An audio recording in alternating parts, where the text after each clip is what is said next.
Hi, I'm Todd Wente, and this is the Daily 180. 180 seconds of motivation and inspiration intended to help you take action and improve your life.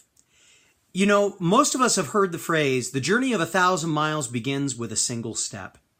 This has probably been something that has been used more often than almost anything else in my house when talking to my children about starting things. Oftentimes my kids, and let's be honest, myself, we find ourselves in a situation where starting something feels like it's going to just take too much effort. It's going to take too long. It's going to be too hard. We don't know everything that we're going to have to do. We multiply all of the barriers that are going to stand in our way and the potential obstacles that we'll run into without really knowing what they are. And as we multiply those and as we lay them out, we get ourselves completely overwhelmed. Well, that phrase, the journey of 1,000 miles begins with a single step, becomes something that we've used oftentimes in our lives to get us going, just to make it first try, just to take the first couple of efforts.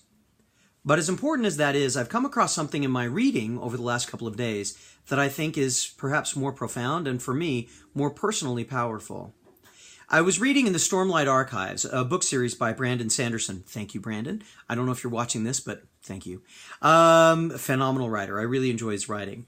And in that, one of the characters is asked a question. What is the most important step a man can take? Now, when I read that, of course, based on my experience, I immediately said, well, that's the first step. The journey of 1,000 miles begins with a single step. All of those pieces that I'd heard in the past then came back to me, and I said to myself, well, that's probably what we're looking at. The journey of 1,000 miles begins with a single step.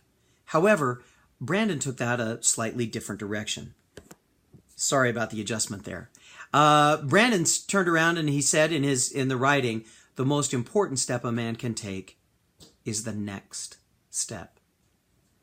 Personally, I found that very powerful. We've been talking about recovering from setbacks this week, and I think that goes right in line with the idea of recovering from setbacks. The most important step a man can take is the next step. The most important step a woman can take, a child can take. The most important step that can be taken in any journey is the next. It's fine to start, but the next step is the one that needs to be taken. And let's be honest, there is always a next step. Hopefully this has been valuable for you. Hopefully this gives you some encouragement and some courage to take the next step in whatever activity or endeavor you're involved in. This has been the Daily 180. My name is Todd Wente. Go forth and conquer. We'll see you next time.